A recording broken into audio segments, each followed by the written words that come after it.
was going to.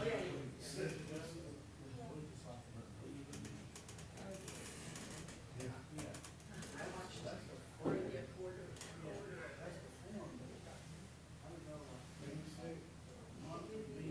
Sitting listening to all of those. So that's the Typical.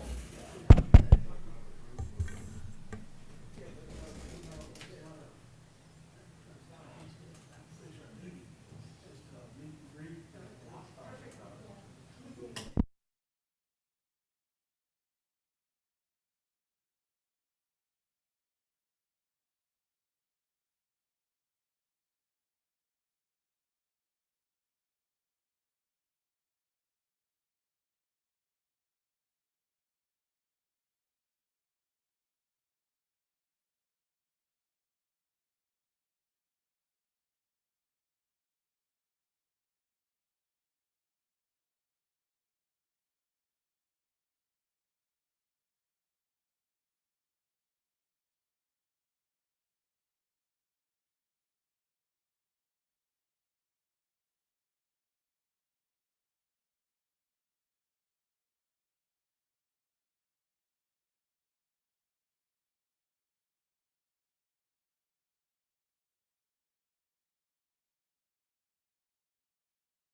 the July 11th regular monthly meeting of the Spalding County Board of Elections and Registration.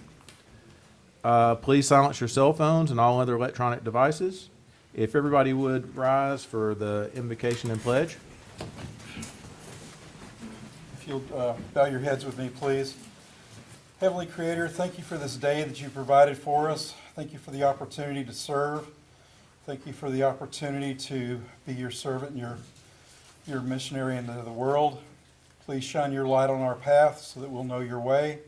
We ask these things in Jesus' name. Amen. Amen. Now the pledge of allegiance to the flag.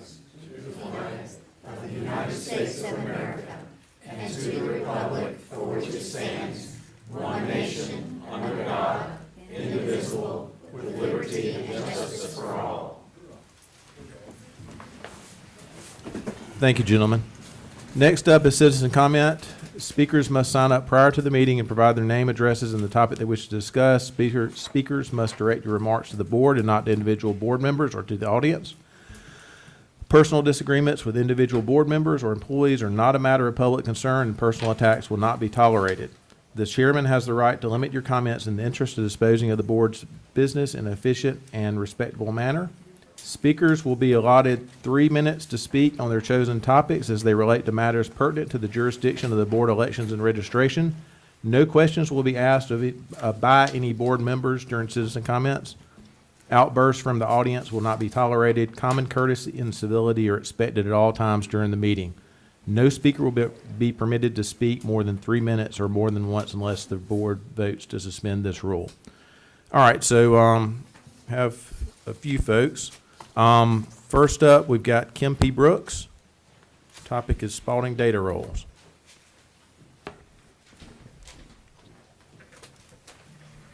Evening, can y'all hear me? Yes, ma'am. I'm from DeKalb County, and I'm famous for looking at Secretary of State voter rolls, voter history. Kim, would you state your name? I'm sorry. Kim Brooks, Thank you. DeKalb County. I'm one of the top experts on Secretary of State voter rolls, and I prepared a report for Spalding this weekend, and I look forward to y'all inviting me back going over that. I also have a video for y'all to look at. Please pay attention to that video. There are people in the room that can get that for you. What I found is there is massive fraud going on in our state, and our county officials don't even know it's going on behind their back. The manipulation of our voter rolls at the state level is pathetic. And I'll give you one example that's Spalding. Ms. Pritchard, she lived in Pike County, and she lived at 16814 Barnesville Road.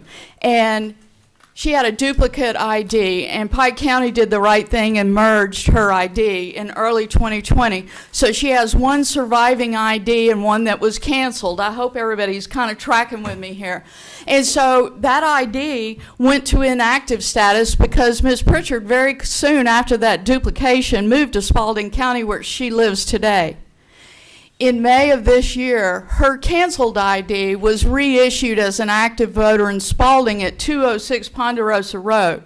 She lives there because she owns that house. Pay attention. Now she has a duplicate ID again in Pike County and Spalding County. But she lives in Spalding County. All right.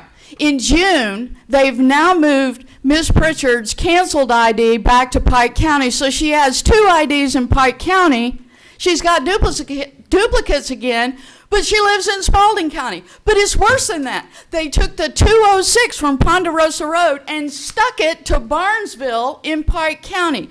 The manipulation in this state is amazing. That's one disenfranchised voter in Spalding County that this county had nothing, absolutely nothing to do with. Neither did the voter, and neither did Pike County. So we have a phantom voter sitting out there duplicated in Pike County, and she can't even show up and vote in Spalding County right now. Please hear my heart. It's not Spalding County. I'm just giving you a teaser of the data that I have across the state. That's one very good example. And I commend you for your efforts and your service to our state and our country. And I look forward to a phone call from you because I'd be glad to go over this data with you. God bless America. Thank you, Kim. All right. Let's try to keep no applause, please. Apologies there. I'm having trouble reading and writing. Linda, yes, ma'am. Come on up, Linda. My name is Linda Gilbert. I live at 111 North Walker's Mill Road, and I'm here to talk about the paper ballot. In the election, I got an absentee ballot that I didn't ask for, so I took it to the voting place when I went to vote. And so I gave them my absentee ballot, and I'd only been voting and knew these people for the last 30 years. And they told me, uh-oh, Linda, you've already voted. I went, oh, no, I haven't. And so I had to go and sign an affidavit so I could vote. And someone had already voted in my stead absentee. One of my friends on McDonough Road, she got 3 absentee ballots, and she didn't ask for any of them. And she and I go to the same poll, and we've been doing it for years. I want to go to paper ballots, and I don't want any more absentee ballots unless they're absolutely on their deathbed, and they probably won't be conscious enough to fill it out if they are. So I certainly would appreciate it if you would think about voting for paper ballots, because I went to the meeting last night, and it's really not that hard to do, and it's not that expensive from what they were telling us. These voting machines cost a lot of money, and they also had a man there talking about how you can manipulate them, because he's the one who wrote the programs for it 20 years ago. And he was saying the machine's only as smart as the programmer. And I'd appreciate it. Thank you very much. Thank you, Linda. All right. Is that Maybelle? Is it Maybelle Hodges? Marybelle, I'm sorry. I'm having big time trouble reading people's handwriting tonight, so. Well, my handwriting. There we go. All good. Mine's terrible too. Good evening, Marybelle Hodges, Gwinnett County. We want paper, please. Voting is indisputably a right of the most fundamental significance in our constitutional structure. And the majority of the people, it's over 70% now in Georgia, do not trust the election processes in Georgia. We call it death by 1,000 cuts in Gwinnett County. It's voter rolls, it's the machines, it's absentee ballots. It needs to be corrected. We need to be able to trust our elections, or we don't have a country, we don't have a nation. And I'll close with this. I'd like to read Georgia Constitution, Section 2, Origin and Structure of Government. All government of right originates with the people. It is founded upon their will only, and is instituted solely for the good of the whole public. Public officers are the trustees, your trustees, and servants of the people, and at all times you are amenable to them. Thank you. Thank you, Marybelle. Next up, Amanda Prettyman.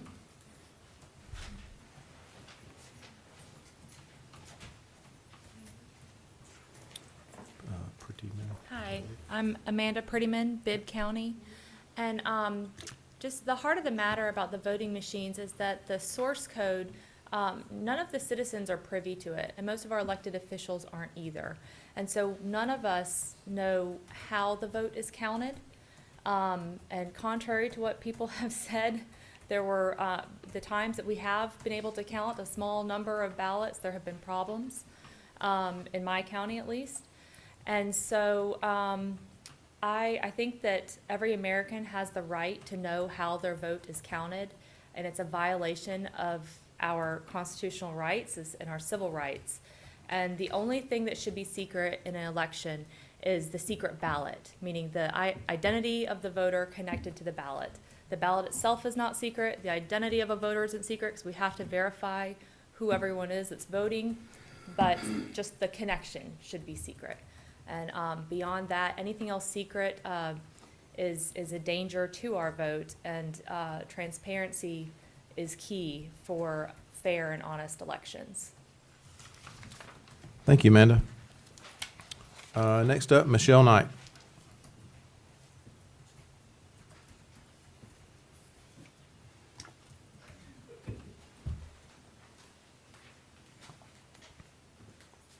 Michelle Knight, Spalding County resident, and a poll worker. I'm here today to ask for your help. We want paper ballots. We need to return transparency and accountability to our most treasured right as American citizen, which is our vote. Elections aren't safe just because someone says they're safe if they haven't looked at the data, the equipment, or the logs. Election integrity experts and lawmakers prior to 2020 claimed an election could be hacked, manipulated, or stolen in a way that would leave no trace. That's unacceptable.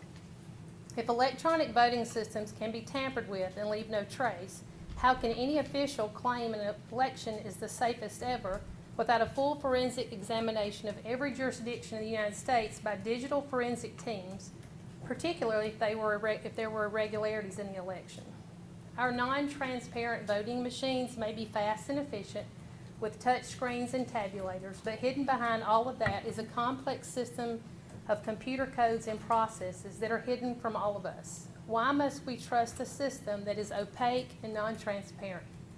The Haldeman report outlined critical vulnerabilities that can be exploited to subvert all of the security mechanisms.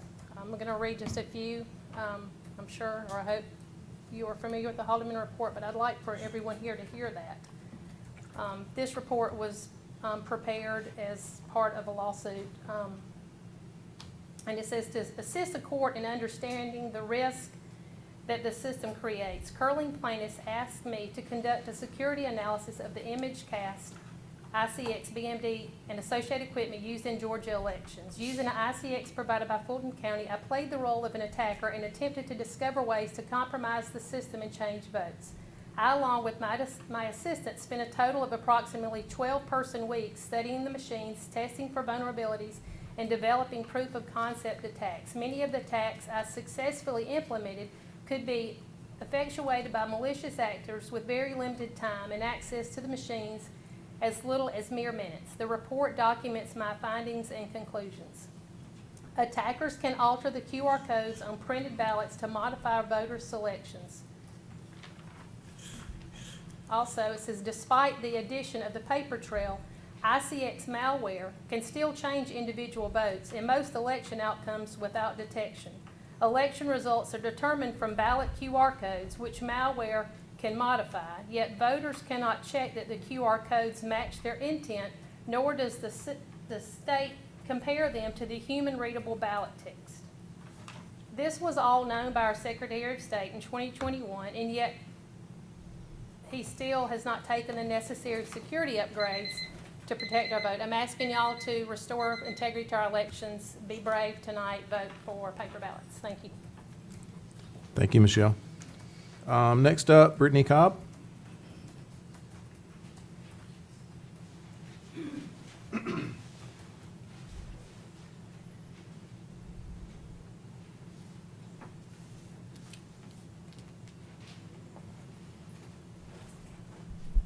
Good evening. My name is Brittany Cobb, and I am a resident of Spalding County.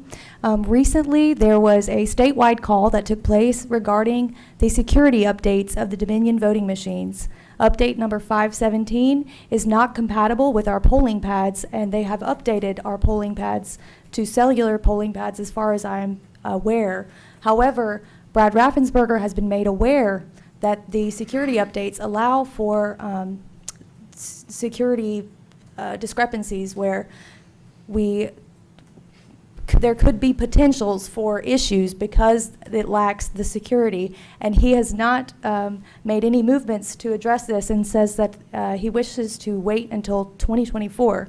However, we all are aware of the technical issues that we face with these Dominion voting machines, as well as that it has been proven, at least in demonstration, from the Maricopa County, Arizona server copy that they have duplicated and replicated, that there is existing softwares that can be installed on these machines to manipulate the vote, as well as manipulating the vote with a USB drive, a simple USB stick from one computer to the next, or simply uploading a file. The technical issues that are surrounding the use of the Dominion voting machines, as well as the cost. It was about this time last year, or I don't have the exact date, but we had a call here at the Spalding County Board of Elections with the Dominion voting regarding the renewal of paper and inks. It is my understanding that the Dominion voting machines require specific paper and inks to be used in their machines, which are somewhat costly. And I wanted to leave a comment to the board as, has there been an update to that? Do we know the cost of the renewals, and is it in the hands of Spalding County, of the board, that they are able to accept or reject the renewals of these specific materials for the Dominion voting machines, and what is the cost of that? Alternatively, there are other voting methods that could be more fiscally responsible for our county, especially in light of the fact that we have had a natural disaster and have been under FEMA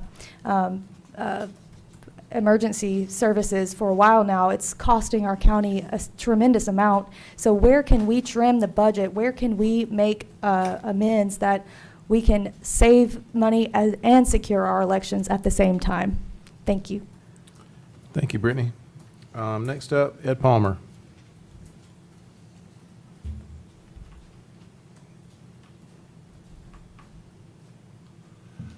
Hi, I'm Major Ed Palmer, United States Air Force, retired, and I'm on the 3rd Congressional Please, everybody silence your phones, okay? It's really disrespectful and really distracting.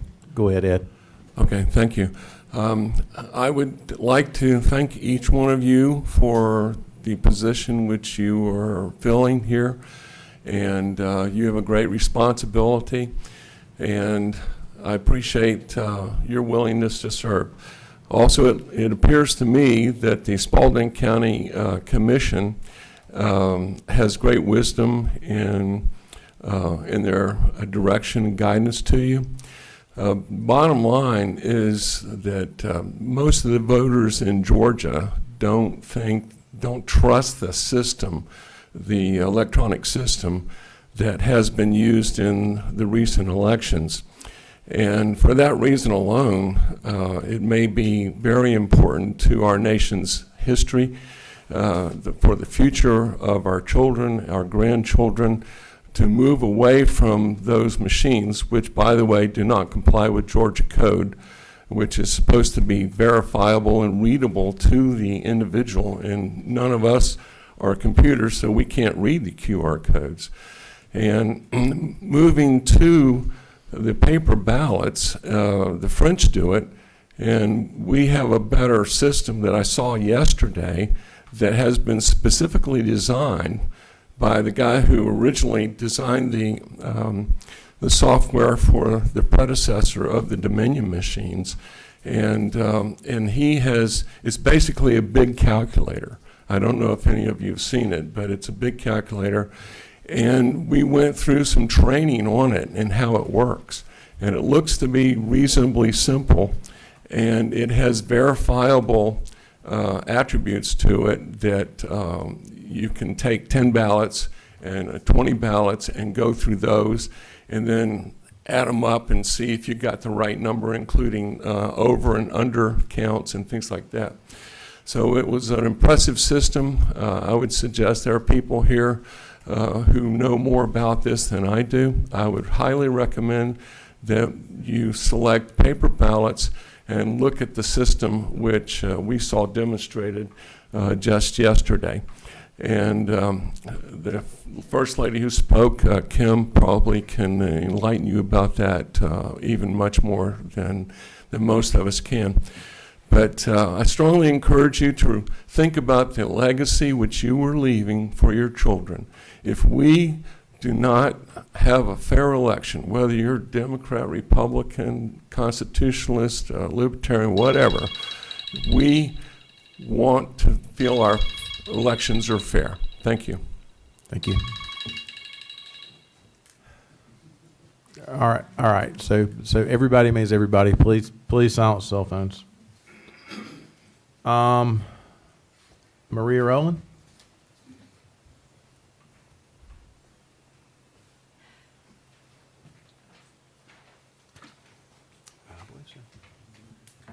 Hey, my name is Maria Roldan. I'm a Spalding County resident. Y'all excuse me, traffic was horrible getting here. Okay. I'm here today to request the same, that the board change to paper voting. I know that it might take a little longer to get it done, but I believe that the purpose of counting it all is to obtain accuracy. And I don't think that we should compromise an accurate count because we don't want to spend the time necessary to do so. I was born and raised in Cuba, where people would love to have the opportunity to have a vote and determine their future. I am sure if they were given the opportunity that they would not mind taking the time to count those votes. Maybe in the United States, we should consider ourselves blessed that we have the option of doing a good job in counting our votes, no matter how long it takes. It will also save us money. We sometimes take many things for granted, maybe our jobs, our personal relationships, our health, and even in the choices that we have in the United States. When we do, sometimes we lose the privileges that we have. Let's not do that. Please consider my request. Thank you for your time. Thank you, Maria.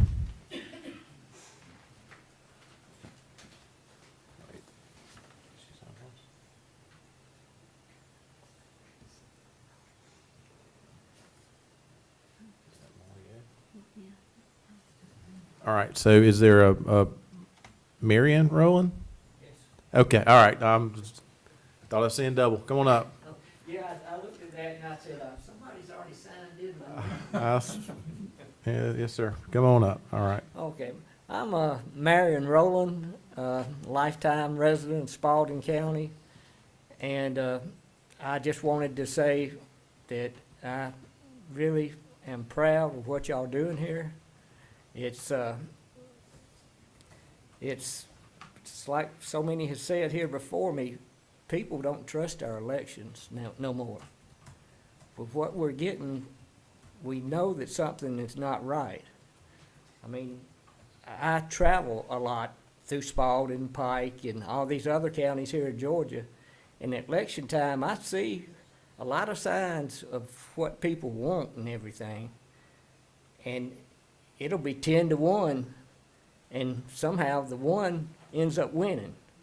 And I say, something just don't seem right here. And so they did all kind of studies on the machines. Even at one time, the other party, a few years ago, was talking about how corrupt the machines were, and you couldn't count on them, you know. So if y'all would just stick to your guns, there'll be a lot of people coming against you and everything. But what you're doing, it's like they said, it's for our children, our grandchildren. If we don't secure this vote and get it done, we won't have a country. Thank you. Thank you, Marion. All right. Is there James R. Dutton here? Mr. James R. Dutton? Make sure your phone's silenced, sir.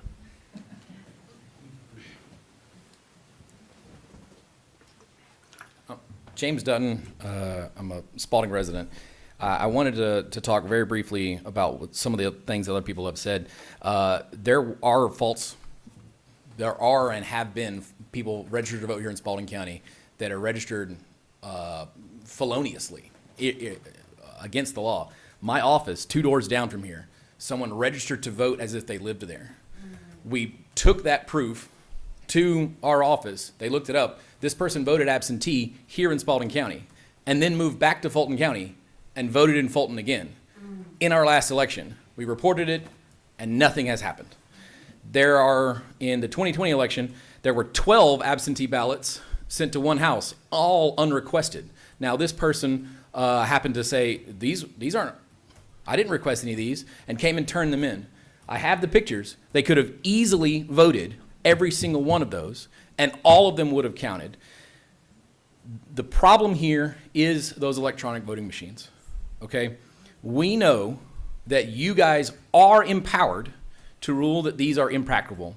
You're empowered by a 5-0 vote from this county sitting in those chairs last week. You're empowered by the state. Section 334, it says, for any reason, that if you decide that these things, the electronic voting machines are impracticable, that you can use other means, including paper ballots. In the case law, the Secretary of State himself argued that the Secretary of State's office, has no jurisdiction and no authority over local elections or local election officials. That was their argument in their filing. We know that the Bill of Rights and the Constitution gives you the authority to decide how this works. But most importantly, your authority, like all of our authority, is derived from God. That's where those rights come from. It's not the piece of paper that enshrines them. We are God-given these rights, all of us. Now, we went to that demonstration last night. People say, well, it's going to be slower. I had 0 training, and they said, come and sit down and do it yourself. Okay. I was able to count those ballots quickly, efficiently, fairly, and transparently. There's a camera on it that live streams. There's a camera on the counting machine that live streams. We did it super fast with no training, and it was accurate every single time.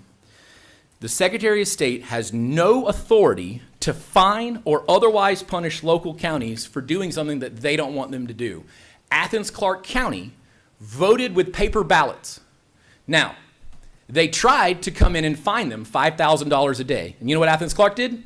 Nothing. They didn't pay the fine. And you know what happened? Nothing. Because he has no authority to fine you. Here, in this county, because of the multiple felonious activities that our previous election supervisor had, they tried to fine us. We didn't pay that fine, and nothing happened. You have the authority to rule this impracticable, and you should do so. Thank you, James. All right. Get that. Okay. Next up is adoption of agenda. I've got 3 amendments. Teresa, did you get a copy of this already? Okay, all right. So I will get this over to you so you can include it. One is consider the annexation by City of Griffin, changing the affected property from P10 to P5 and from Combo 354 to 357, and vote to update Spalding County precinct and combo maps to reflect the change. That's why I'm getting this whole piece of paper over to you. And that's going to go under new business number 1. New business number 2 is to consider the proposal from First United Methodist Church for the rental of said property for conducting of elections on election day. Number 3 is reset the hearing date of the challenge by Chuck Clark. So a motion would be in order to amend the agenda with those. Do we have any others? Mr. Chair, I have another amendment to the agenda, please. Yes, sir. I'd like to amend the agenda to include election systems to our agenda. Okay. So that would be go as number 4 under new business. Do we have anything else anybody wants to add to the?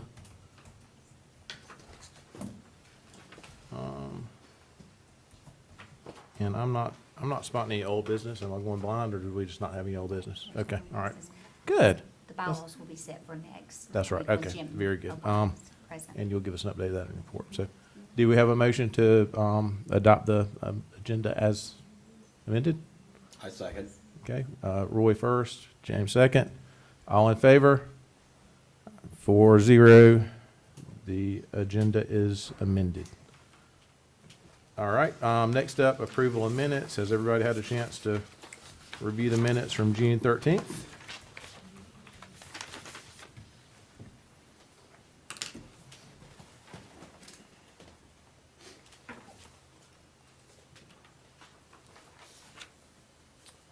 Do we have a motion to approve? I move we approve the minutes from June 13th. All right, James. I think Dexter was second there. All in favor of approval? 4-0, motion carries. All right, report of election supervisor. Kim, your monthly report's next up.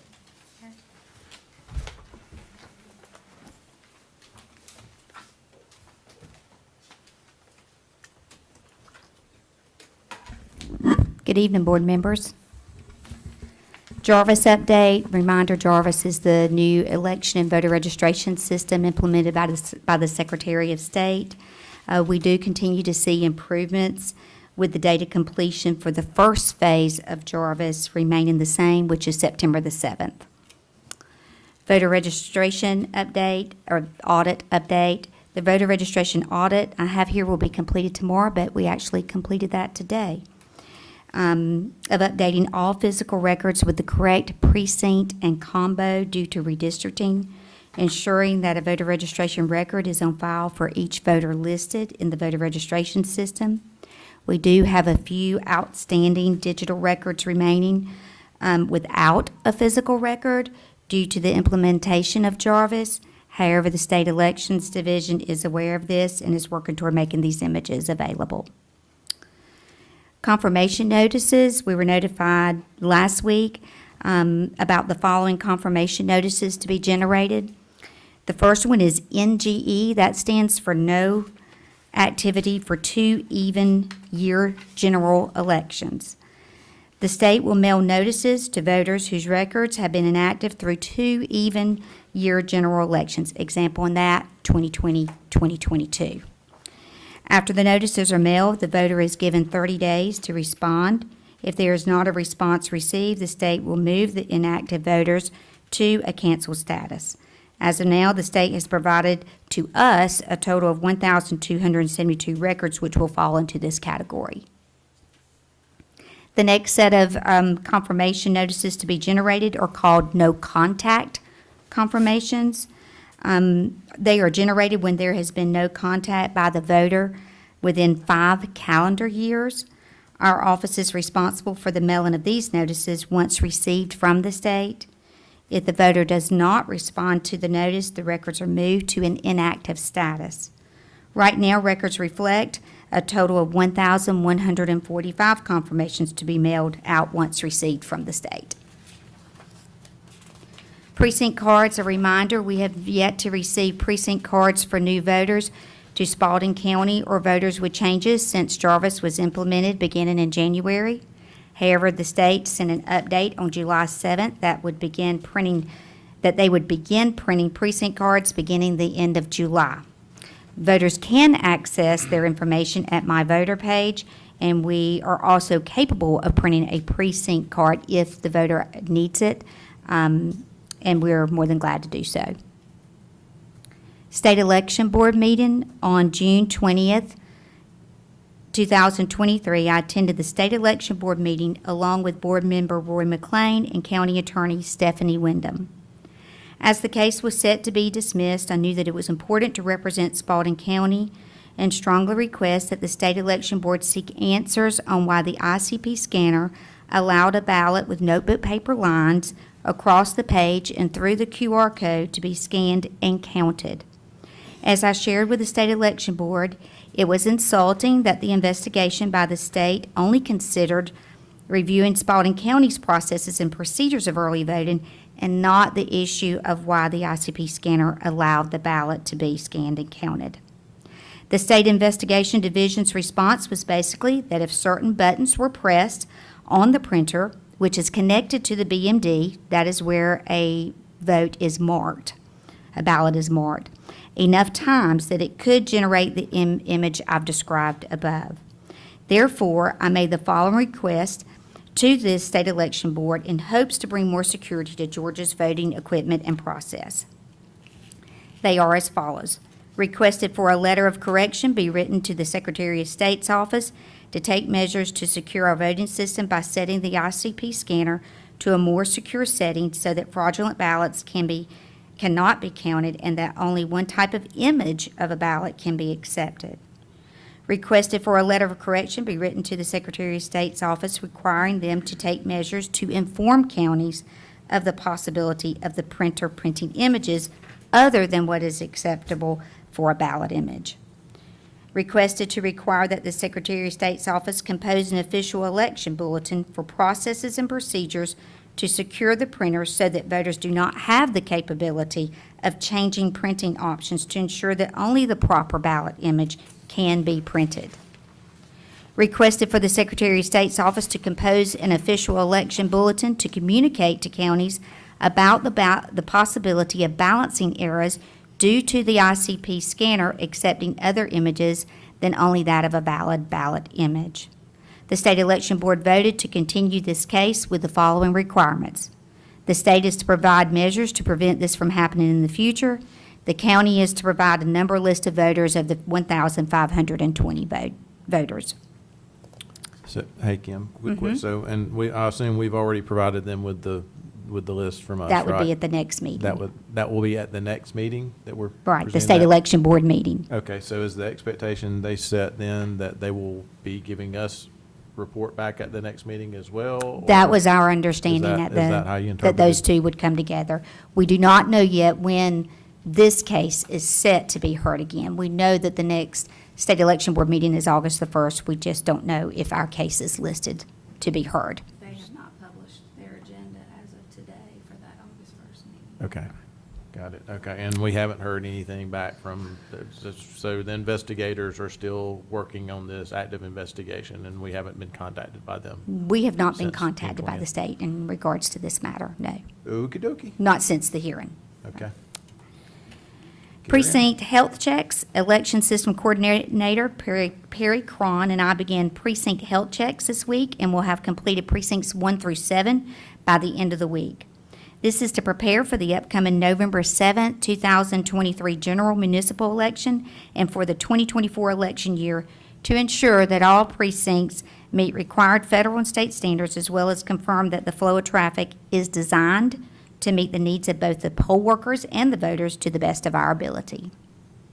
Scanning of 2020 and 2022 election records. The scanner discussed and voted on at last month's meeting has been purchased and has arrived and in the office. Also, 2 hard drives have been purchased and have been delivered as well. I await direction from the board to move forward with preparation of this task. Please note that I had hoped that this would be completed by the end of July, but it must be completed by the end of August prior to the logic and accuracy testing beginning for the November municipal election. IGA, City of Griffin, I have submitted my recommendations for changes to the intergovernmental agreement with the City of Griffin for elections, and County Attorney Stephanie Wyndham is working to draft a new IGA. Qualifying for the November 7th, 2023 general municipal election. Qualifying for City Commission Districts 2 and 4 and the mayor seat will take place on the following dates and times. Monday, August 21st, Tuesday, August 22nd, Wednesday, August 23rd, Thursday, August 24th, and Friday, August 25th. The times 8:30 to 4:30.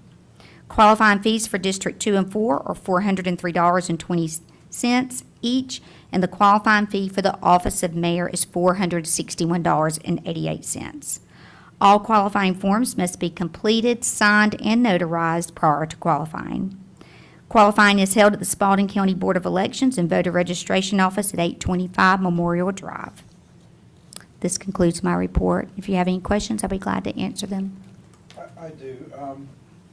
So on the confirmation notices back on the first page, when a voter is put in inactive status, what does it take to come back onto the active roll?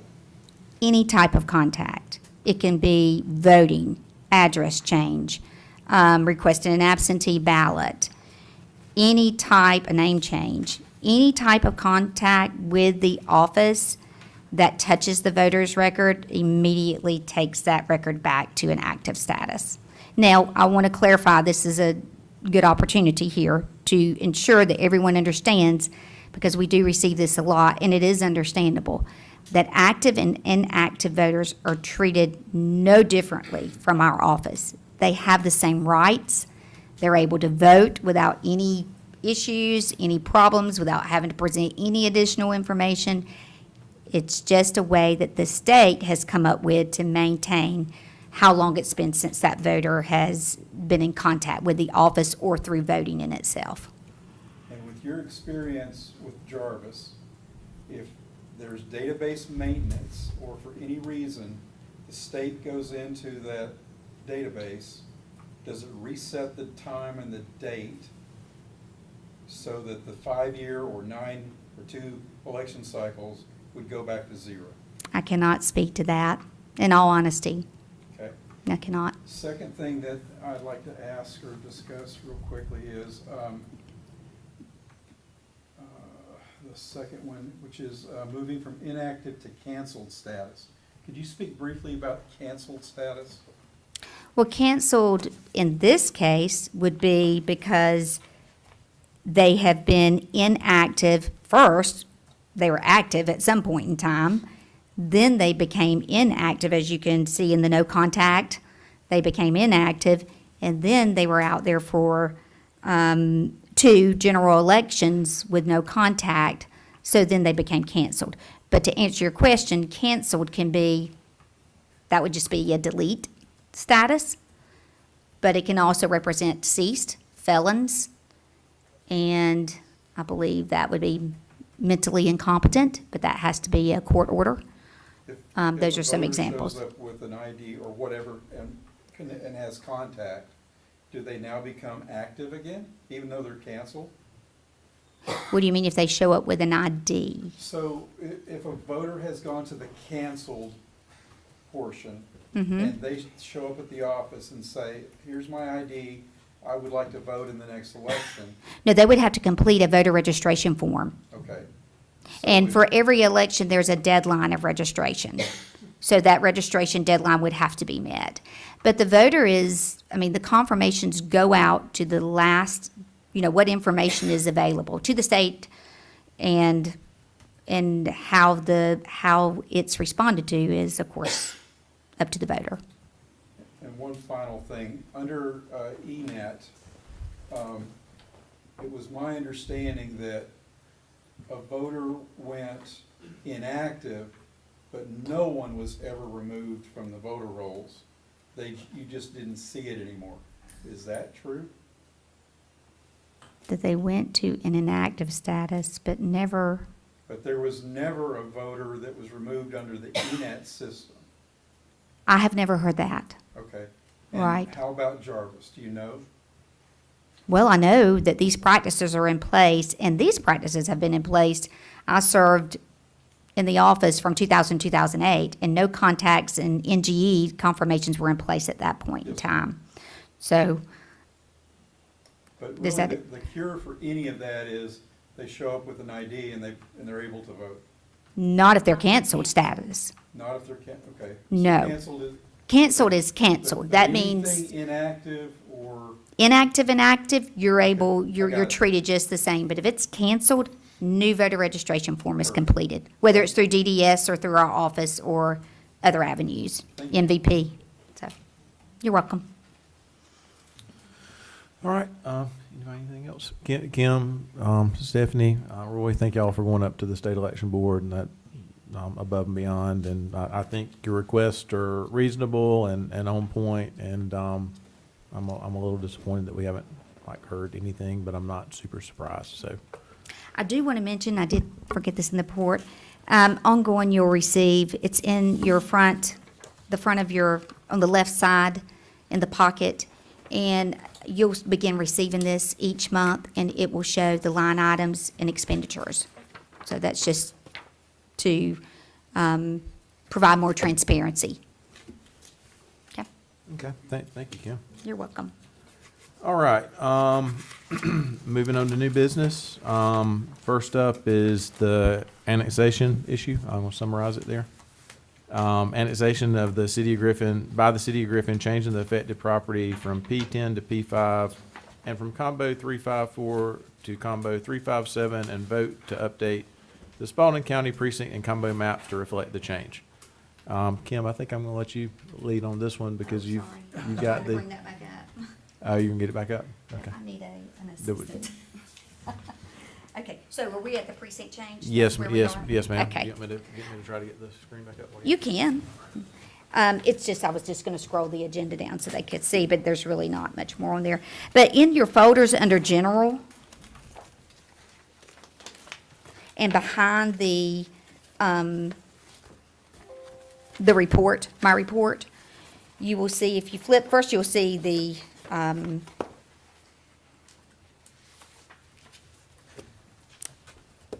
contract proposal, but we're not looking at that right now. So next you will see the precinct change.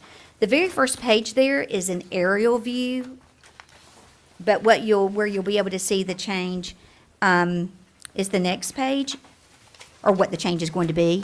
So the before, if you'll look, you'll see precinct 5, UGA Griffin, UGA campus is the precinct. But if you'll look, there's a portion that you see in light blue, and then precinct 10, Carver Road. The light blue portion is what has been annexed into the city, okay? But it's in precinct 10 at this moment in time. Well, city property can't reside in, or can't remain in data in precinct 10 because it's in the city at that point in time. And it's now has a city commissioner. So that changes its ballot style. So we want to get this property in the proper data format, which would be precinct 5 with the new combo. So if you'll turn the after, you'll be able to see, after you vote on it this evening, that it becomes precinct 5. It's pulled out of 10, it's now precinct 5. And then if you continue to flip, you'll see the change in the combo. And that reason is because, like I just said, they now have a city commissioner. So you see before, the property was combo 354, now it's combo 357. The last page. If you have any questions, I'll be glad to answer them. The city voted on this. I believe Brian Haynes, GIS, who I've been working with, said at their last meeting they voted on this.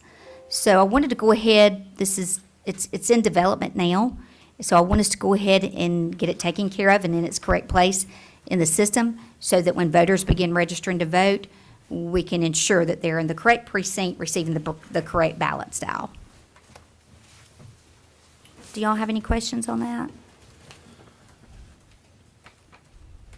No questions?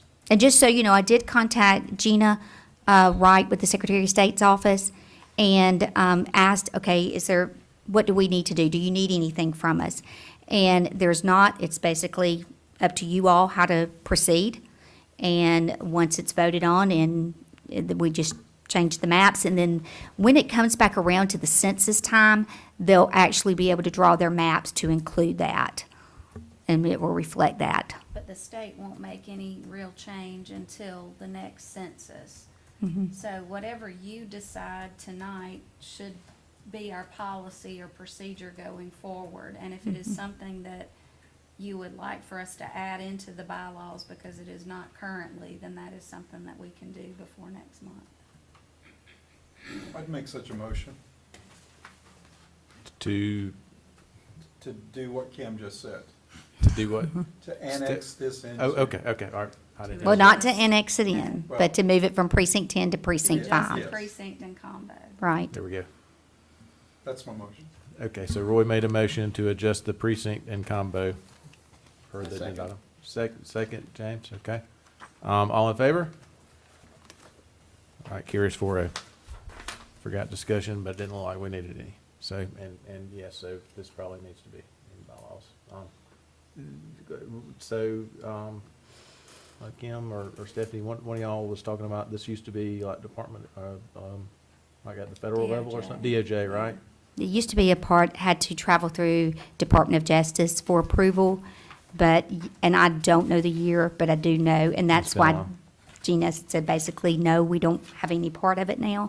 Okay. Because, that was removed. Got it, okay. All right, very good. Next up is consider the proposal from First United Methodist Church for the rental of said property for the conducting of elections on Election Day. I believe Kim's got everybody a copy. Real quick, Kim, if you want to just kind of talk about, I guess, contracts for polling places just in general, and then double click on while we got this one in front of us. Well, this is the first experience I've had with this. Pretty much it's normally been just community service. It's other than the IGA, which would reflect some fees involved with the city of Griffin for city elections. But this, during the health check, the precinct health check, as we were discussing things with First United Methodist Church, this was a need that they had, because they can rent out these different facilities. We also will be moving this from the not Center of Elections, the Christian Enrichment Center to the Fellowship Hall, and in which will serve the voters better also.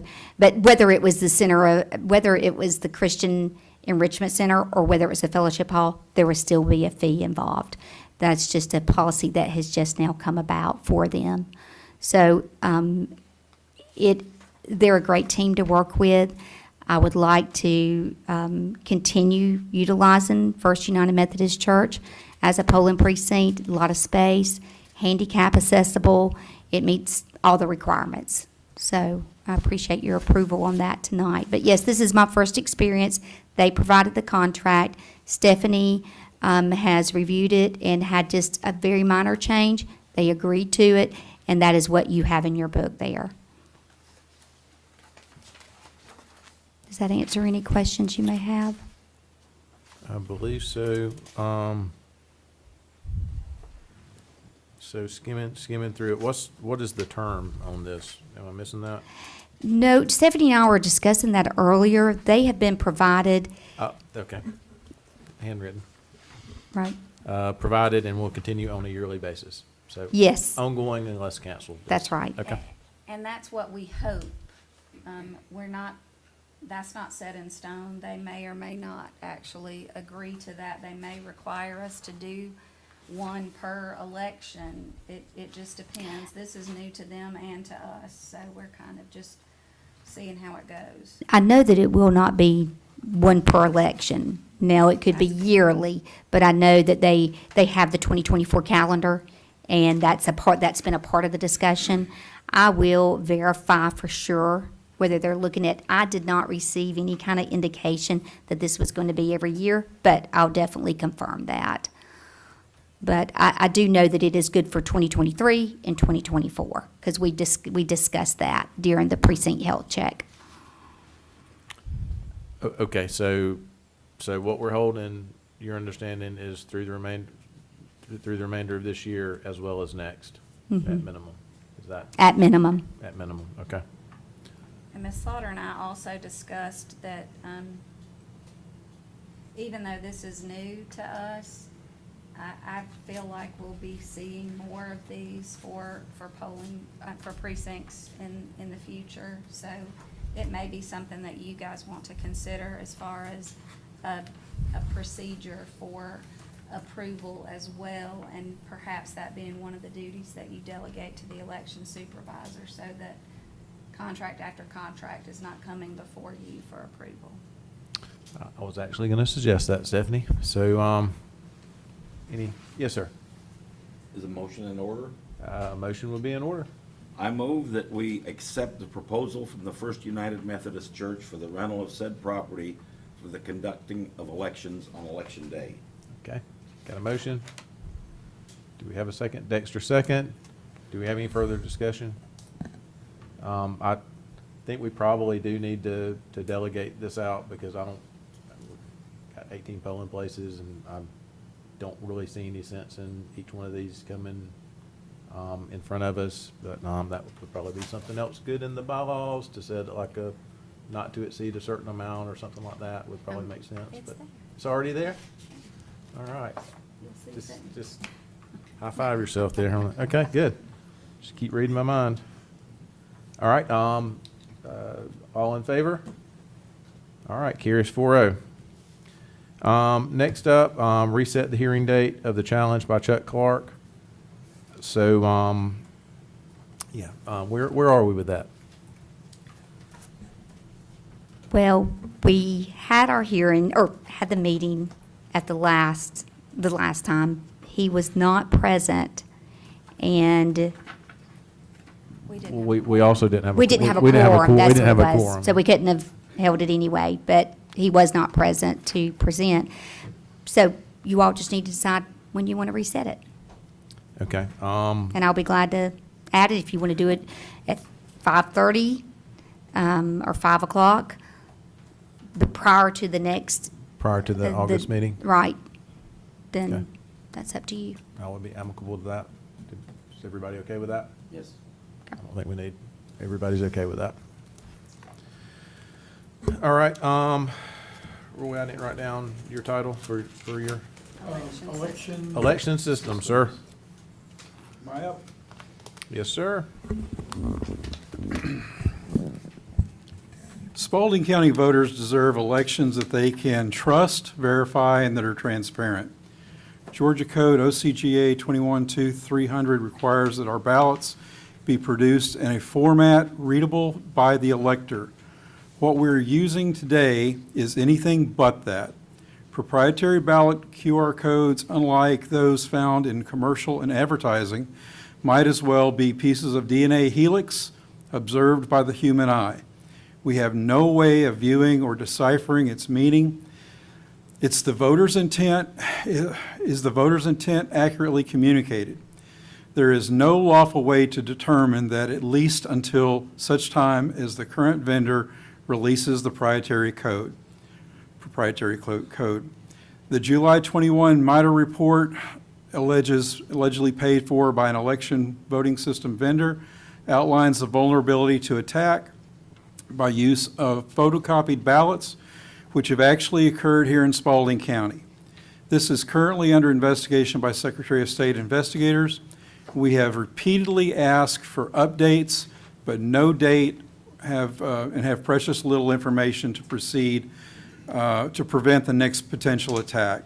The July 21 Haldeman report, all 96 pages, essentially says that there is no patch, no fix, no solution that could prevent a dedicated hacker from being able to get into our current voting system. Furthermore, such attacks would be virtually undetectable. In the case of Dominion versus Fox News, I quote, "And just weeks before the 2020 presidential election, Dominion's Director of Product Strategy and Security, Eric Coomer, acknowledged in private that our S is just riddled with bugs. This highlights many irregularities with machine counts that require Dominion employees to reprogram the machines. The county boards of election in all Georgia counties are responsible for and have the authority to conduct elections. For these and other reasons, I move that Spalding County Board of Elections and Registrations conduct elections only on systems that can be publicly verified and that will garner public trust in its accuracy." Okay. Have a motion? Do we have a second? Question, point of information. Yes, sir. Since we just added this to the agenda today, will this meet the statutory requirement of the notice? The agenda was amended. There's a motion on the floor. A second would be in order. We can handle that during discussion.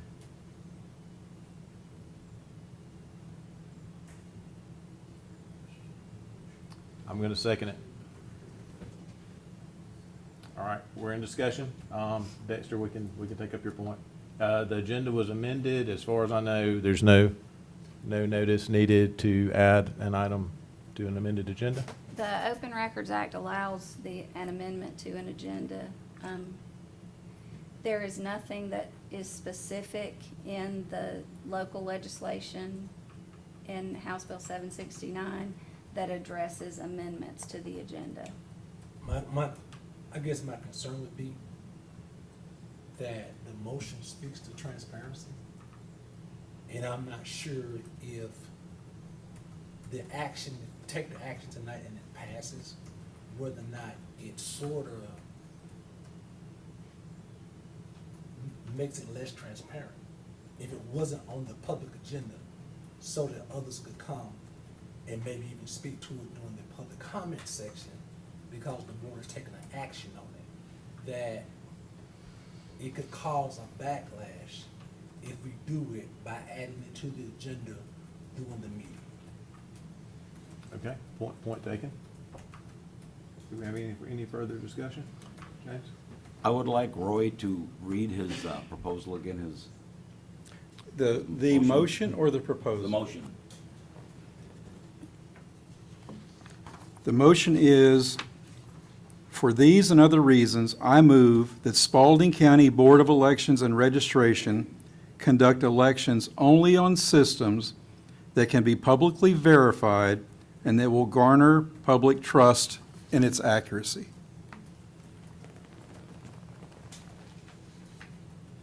And that's my concern. That language says public trust and accuracy, and we add this to the agenda on the day of the meeting. Seems like to me that's the opposite of public trust. Because at the end of the day, the motion is gonna pass or fail anyway.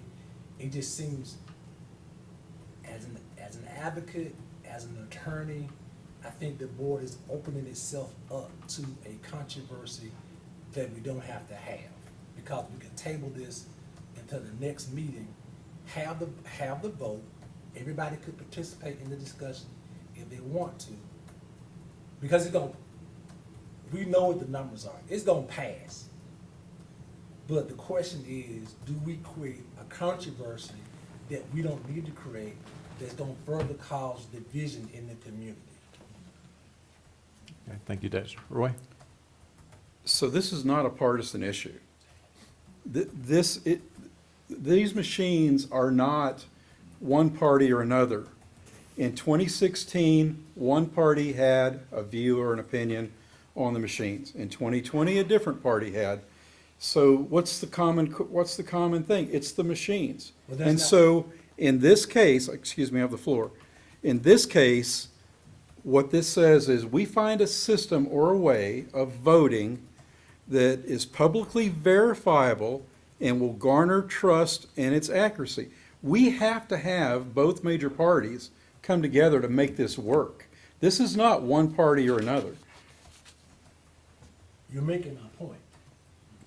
Because I'm actually likely to vote for this. What I'm saying is, if you add it to the agenda at the last minute, and only the people in this room get to be a part of that discussion, we had enough controversy already around an election board. I've been in civil rights for 30 years. I know what's gonna happen at the next meeting. I know who's gonna show up, and I know what they're gonna say. So why create a problem that we don't have to create, when at the end of the day, in 30 days, the motion gonna pass anyway? It seems like we're picking a fight that we don't have to pick. James, do you have anything else? I do. Like Dexter, I'm not in love with Dominion voting machines. I assume you're with me on that. I would love to get rid of them. My personal preference, so that the board knows, is paper, because you can count it. But we need to be deliberate. Whatever we do, we're going to be stuck with. And if we make a mistake, we're going to be stuck with that too. So we need to be deliberate about this. We need to think about it. We need to examine alternatives. If we're going to take this step, then we need to take it deliberately and not because it was brought up just in this meeting like this. And I believe I agree with Dexter that it would be better if this vote was taken next month so that there would be a notice given that this is on the agenda. It's probably gonna pass because none of us like the system. But why don't we do it in a slightly more open fashion that will bring the community together rather than separate it? We don't like Dominion. We don't. And we'd love to get out from under it. But let's do it right.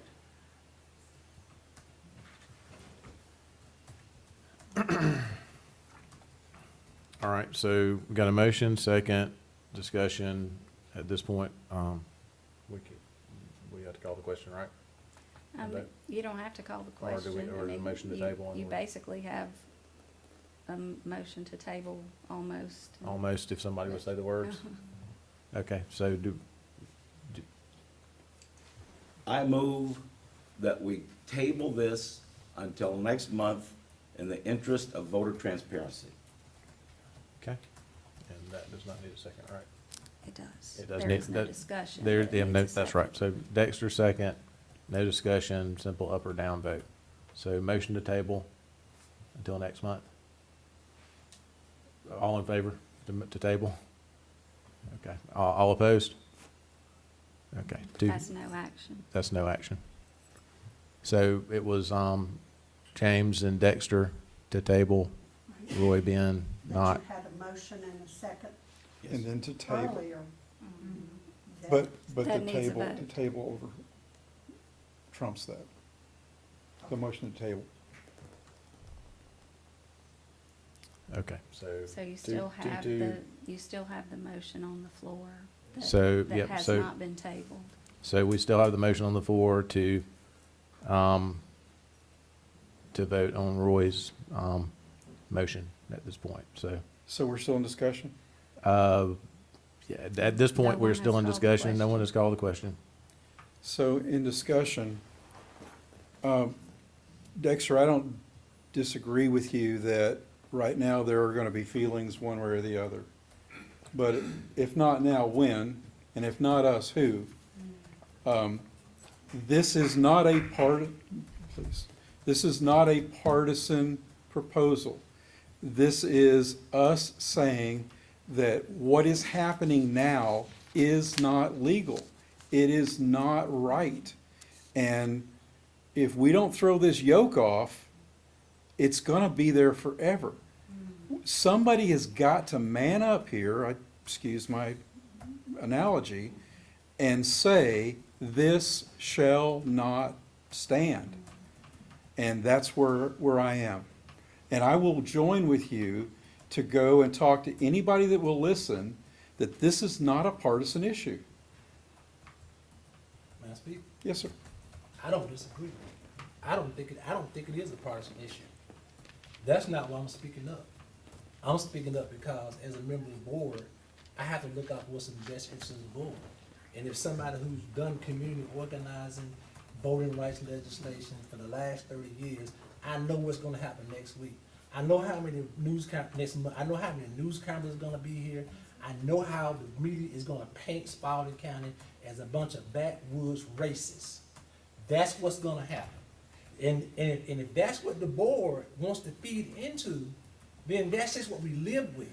But we're in a situation where we don't have to do it because I would vote for the motion. Because he's right. I don't like Dominion. I would vote for the motion, but it's going to cause us more heartache doing it this way because it wasn't on the agenda. It's going to look like, it's going to be painted like the good old boy network rigged this decision. That's what you're going to do.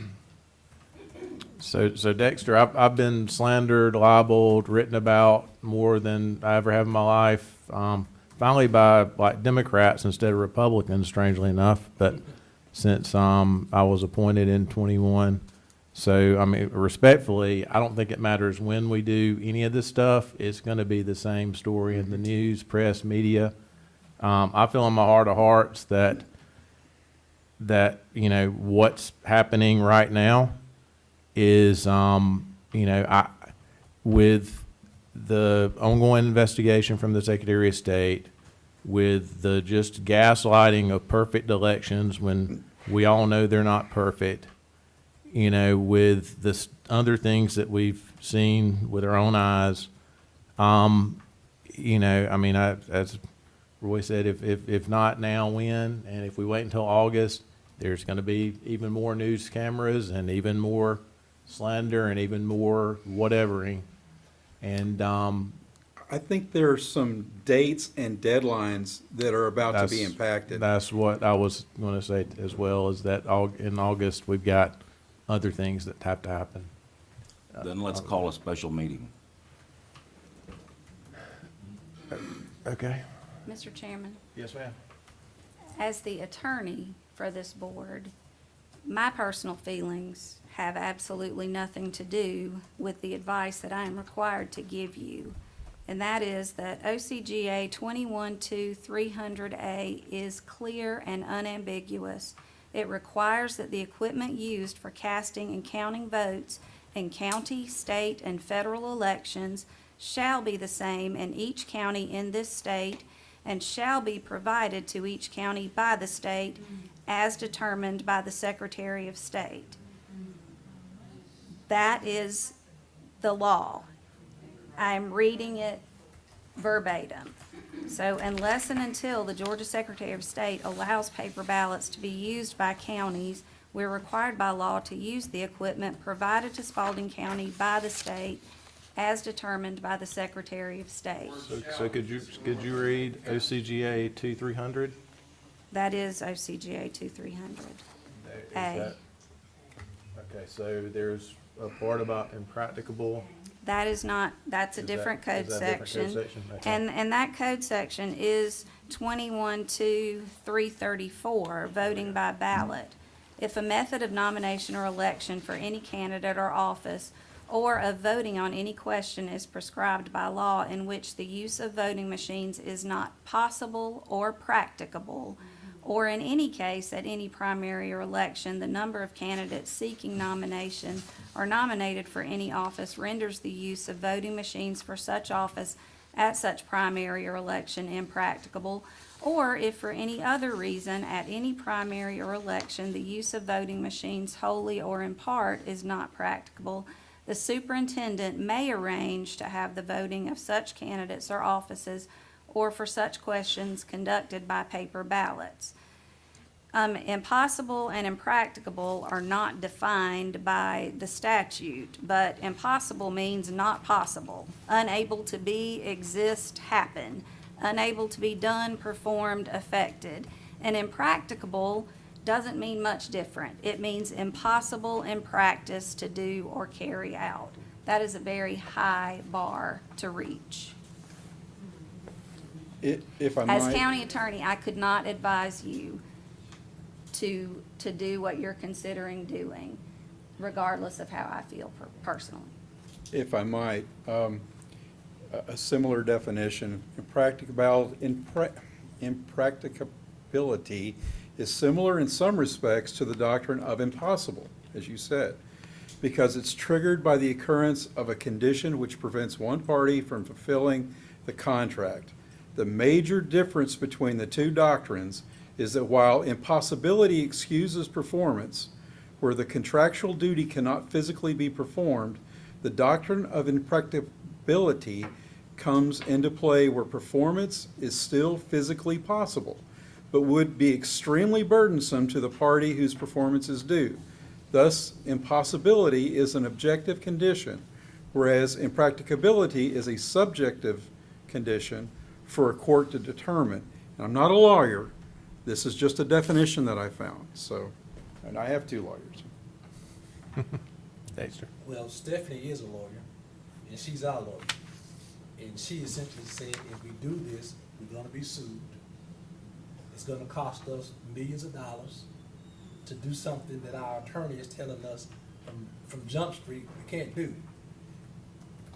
That doesn't make any sense to me. Okay. All right, so we're still at discussion. We can either try another motion to table or call the question. Is there anything else I can explain that will help anyone in their deliberation? This is not saying necessarily get rid of Dominion. You do realize that. This is saying that we have to be able to see, if I might, registration, that voting only on systems that can be publicly verified and they will garner public trust in its accuracy. So if Dominion were to open their code or to give us the ability to read a QR code, that satisfies the motion. I'm not against your motion. I just don't like this happening without public notice. This is a big issue. This is a big thing. And the public notice for it was not put out through regular channels. That there has not been public notice as required by law.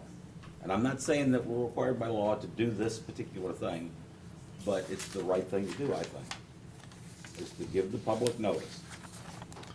All right, so is that a motion to table again? That's a motion. I move that we table this until either the next monthly meeting or a special meeting to be held where we can give regular notice. Okay. Do we have a second? All right, all in favor to table? 3-1. The issue is tabled. We will pick it up at a special call meeting or next month. If I might. Yes, sir. Because of the times that we are dealing with, I would say that whatever the minimum amount of time that we have to legally use to get our notices out, 10 days, is when we should have the next call meeting. Because we're about to run out of time here. Our legislation requires 7 days, but that is for a regular meeting, and that is the notice and agenda. For a special called meeting, it is 24 hours, notice and agenda. Okay. Today's Wednesday. All right. That's the end of new business. We've got board member comments, so we can go directly into that. Are we going to figure out a date? That was, Okay. yeah, well, I guess we can go ahead and actually, Could send something out yeah, I tomorrow. mean, Kim, if you want to send something out to the board to schedule, I suppose, an emergency meeting. An emergency meeting requires you to say what the emergent nature is, but for us, an emergency meeting and a special called meeting are the same as far as the requirements. It's 24 hours for both. That's what House Bill 769 requires. I was using those interchangeably, so. So it would be a special call Yeah, meeting. with special call meeting. Yes. Is there a special call meeting? Yes, ma'am. Okay. Apologies there. So, are you setting a date, or do you want me to send an email to all the board members? I guess we need to know. With some dates of To in- suggestions? Let's to figure include out Mr. when- O'Brien. Yeah, Right. and let's figure out when we have the room as well. Okay. There's another bit. All right. That's true. So I guess as soon as O'Brien's back and as soon as we can have the room again would be the preferred Okay. date. All right. Does that make sense? Okay, board member comments? None. Roy, none? Dexter? None? James? I am philosophically in agreement with Roy's motion, and if it had been on the regular agenda, I would vote for it. But like I said, this is a big move to take. This is crossing the Rubicon. And if we're going to do it, we need to do it right. Which means that the community as a whole needs to be notified. And that's all I'm saying. Okay, thanks, James. I don't have any further comments. A motion to adjourn will be in order. Dexter, Second. James, all in favor? Roy, are you in favor of adjournment? Okay, yep. 4-0, motion carries. We stand adjourned. Thank y'all. We will send out notice. We've got to verify when the room's available and when the other board member will be back in town.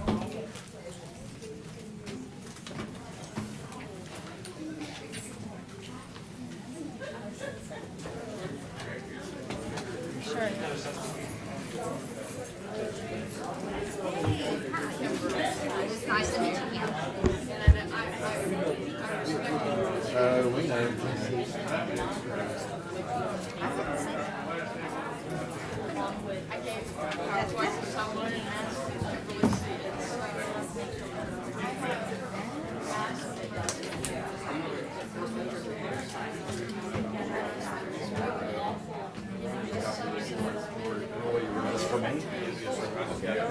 I can tell you now is, I'm speaking very transparent. And practicability is subjective unless there is a definition of all that is happening. It's hard to I'm just being honest, I'm not saying what you're saying, right?